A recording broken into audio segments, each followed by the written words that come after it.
Сәлеметсіңдер ме оқушылар, каналыма қош келдіңдер. Видеомен таныспас бұрын комментарий жазып, тіркелуді ұмытпаңыздар. Бүгінгі біздің өтетін жаңа тақырыбымыз рефлекс доғасы деп аталады. Ағзалар тіршілігіндегі барлық әрекеттерді жүйке жүйесі басқарады.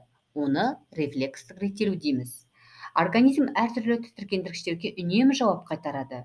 Организмнің тітіркендіргіштерге жауап реакциясын біз рефлекс деп атаймыз. Рефлекс бұл организмнің орталық жүйке жүйесінің бақылауымен іске асырылатын ішкі немесе сыртқы тітіркендіргіштерге жауап қайтару реакциясы. Рефлекс доғасы арқылы іске асырылады. Ал рефлекс доғасы бұл жүйке импульстері өтетін жол. Рефлекс доғасы рецептор деген латын тілінен енген сөз, қабылдаушы деген мағынаны білдіреді.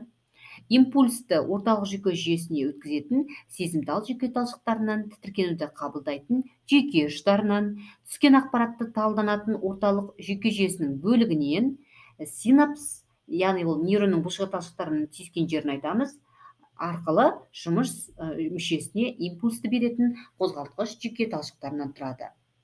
Осыған жауап ретінде бұлшығы жиырылып отырады. Бұған мысал ретінде біз жаңа қолдағы бүгу жазу рефлекстерін және тізе рефлексін ала аламыз. Ең қарапайым рефлекс ол тізе рефлексі. Бұны сіздер сабақта таныс болғансыздар, 7-ші сыныпта өткен болатынсыздар, зертханалық жұмыста жазған шығарсыздар. Бұл қалай жүреді тізе рефлексі? Рефлекс доғасының құрылысы өте күрделі. Олар яғни сезімтал, бір немесе бірнеше аралық және атқарушы нейрондардың тізбегінен тұрады. Ыстық затқа жанасу ауру сезімін туғызады, адам яғни қолын тез тартып алады, мысалы шәйнекке тигізгенде мысалы. Ал бүгу рефлексіне, яғни ол тартып алу бүгу рефлексіне байланысты болып келеді. Осы кезде ауру сигналдары жұлынға жетеді, аралық нейрондарға беріледі. Олар қол бұлшығы теріне нұсқау беретін атқарушы нейрондарды қоздырып тұрады.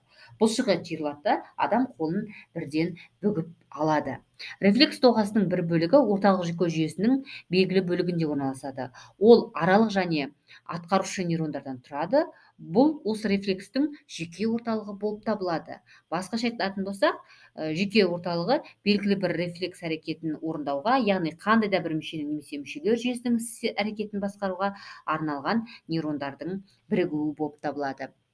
Мына жердегі суреттен сіздер яғни тізе рефлексіне қатысатын нейрондарды көріп тұрсыздар. Бұл бір ғана жаңағы нейронның қатысуымен емес, қаншама нейрондардың қатысуымен жүзеге асады. Сіздерге яғни көбінесе ұбт-да осы тақырып бойынша рефлекс дегеніміз не, рефлекс доғасы неден тұрады, ең қарапайым рефлекс не деп аталады деген сұрақтар көптеп кездеседі.